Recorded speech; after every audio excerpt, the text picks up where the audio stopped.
Hello बच्चों, BEd first year की इस कक्षा में आपका स्वागत है।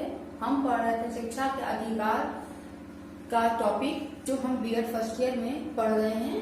ये टॉपिक हमारा यूनिट 5 के अंतर्गत आता है और इसके अंतर्गत हम पढ़ रहे थे शिक्षा के अधिकार अधिनियम 2009 के प्रावधान।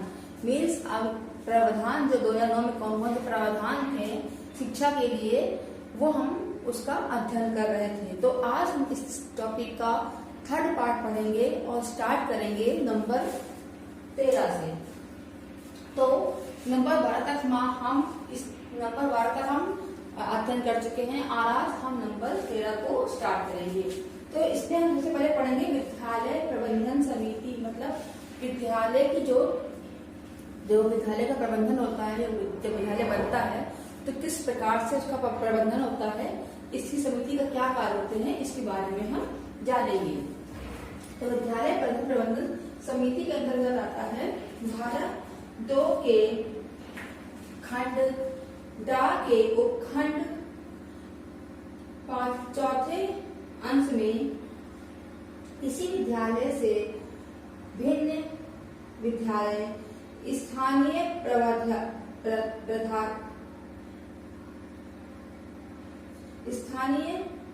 प्राधिकारी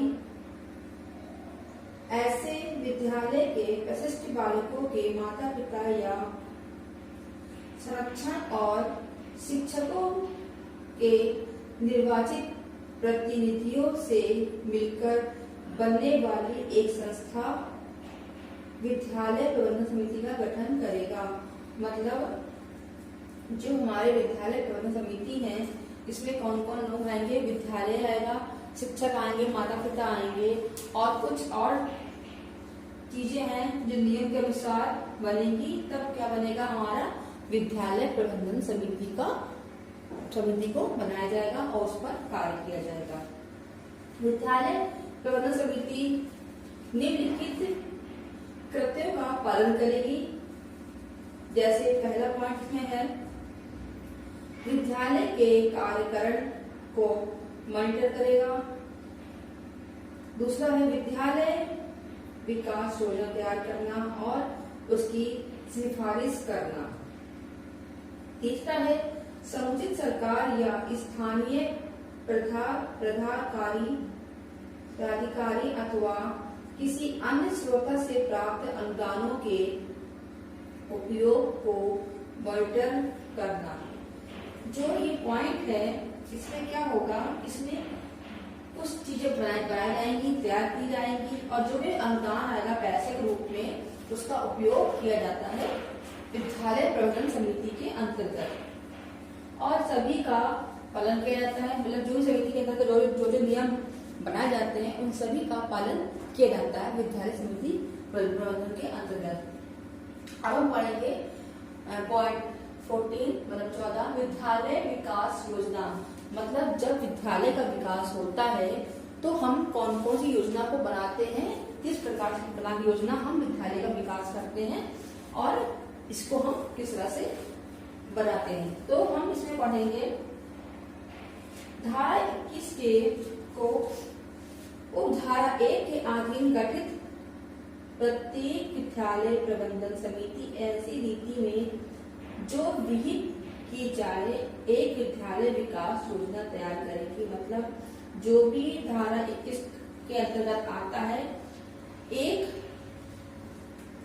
विद्यालय प्रबंधन समिति का विकास करेगी। कौन करेगा? धारा 21 के अंतर्गत सरकार करेगी और बनाएगी योजना। किसके लिए बनाएगी योजना? विद्यालय की योजना बनाएगी। उपधारा 1 के अधीन इस प्रकार तैयार की गई विद्यालय विकास योजना समुचित सरकार या स्थानीय प्राधिकारी द्वारा बनाई जाने वाली योजनाओं और दिए जाने वाले अनुदानों का आधार होगी। मतलब जो भी योजना बनाई जाएगी, इसमें कौन कौन होगा? सरकार होगी और स्थानीय जो अधिकार होते हैं, जो क्षेत्रीय जो अधिकारी होते हैं, वो इस कार्य में योगदान देगी और इस कार्य को पूरा करेगी।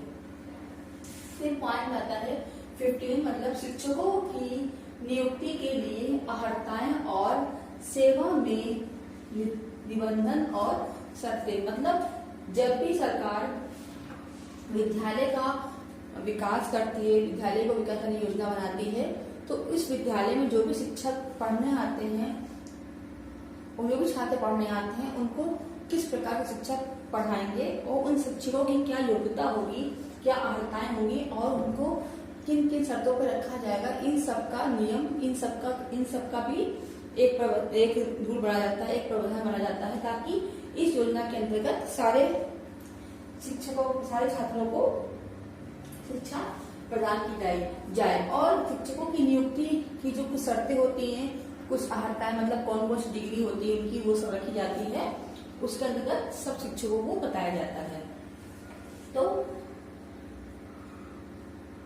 जब शिक्षक की नियुक्ति होती है तो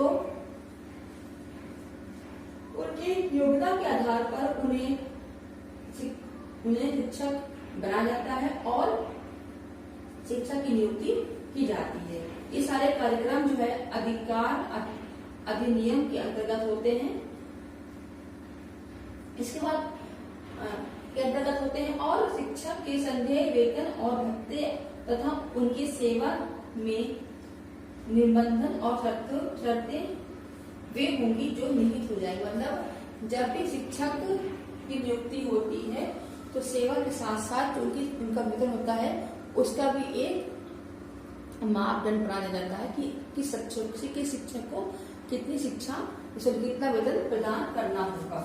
फिर हमारा पॉइंट 16 जो है शिक्षकों के कर्तव्य तथा शिकायतों को दूर करना। मतलब जब विद्यालय बन जाता है तो शिक्षक के कुछ कर्तव्य होते हैं, किसके प्रति होते हैं? छात्रों के प्रति शिक्षक के कर्तव्य होते हैं।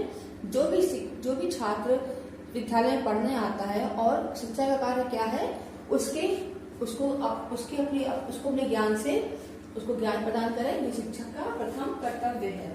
तो ये शिकायत दूर करना मतलब जो भी छात्र पढ़ने आते हैं, उनकी जो समस्याएं, शिकायतें हैं, उन्हें दूर करना ये भी शिक्षक का कर्तव्य है।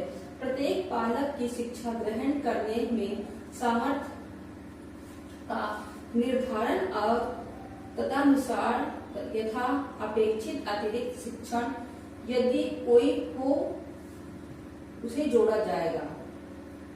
माता पिता और संरक्षण के साथ नियमित बैठकें करना और बालक के बारे में उपस्थिति या नियमित शिक्षा ग्रहण करने का यथार्थ शिक्षकों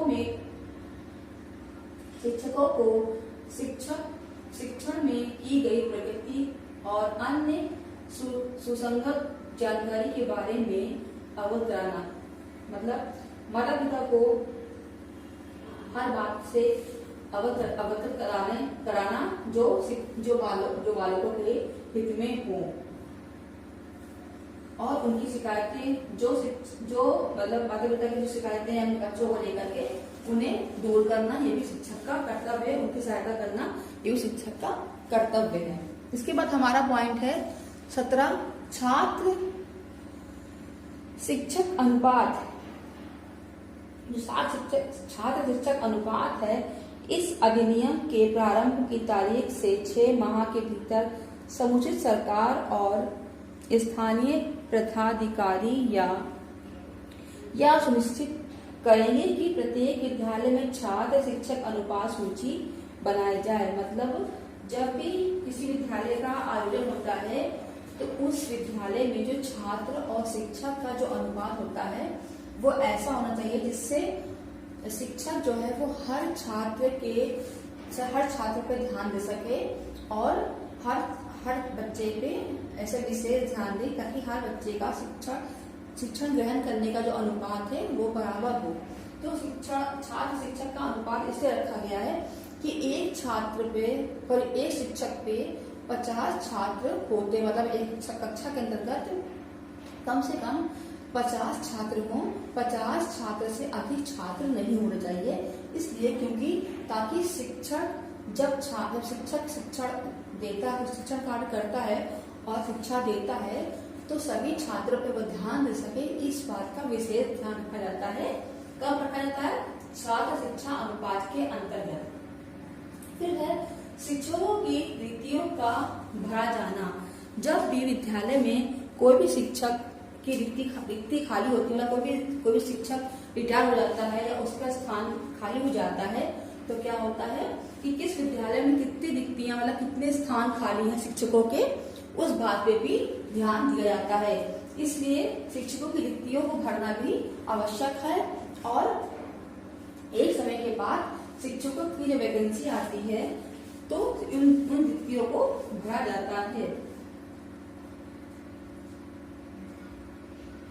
सरकार द्वारा इस कार्य को किया जाता है ताकि विशेष रूप से विद्यालय का प्रबंध सही से चलता रहे और समय समय पर शिक्षकों को मौका मिलता रहे। उसके बाद क्या है, पॉइंट नंबर 19, शिक्षक द्वारा प्राइवेट ट्यूशन का प्रतिषेध। मतलब ऐसा होता है कुछ विद्यालयों में जो छात्र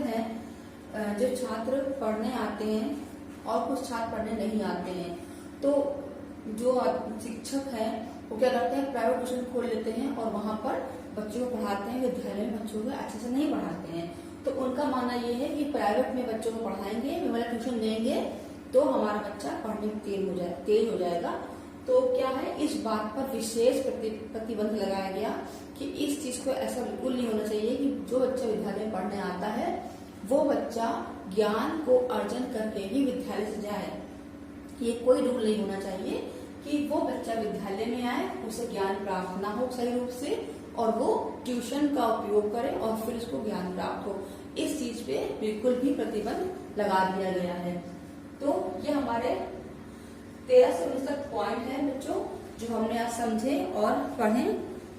ये सारे पॉइंट शिक्षा अधिनियम 2009 के प्रावधान के अंतर्गत आते हैं ताकि हमारे बच्चे पढ़ सके और सारे प्रावधान इस अधिनियम के अंतर्गत बनाए गए हैं। तो इसके आगे और भी प्रावधान हैं जो हम नेक्स्ट क्लास में पढ़ेंगे नए पॉइंट के साथ। तो इन सारे पॉइंटों को हमने आज समझ लिया है। फिर हम आपसे मिलते हैं नेक्स्ट वीडियो में, नेक्स्ट क्लास में।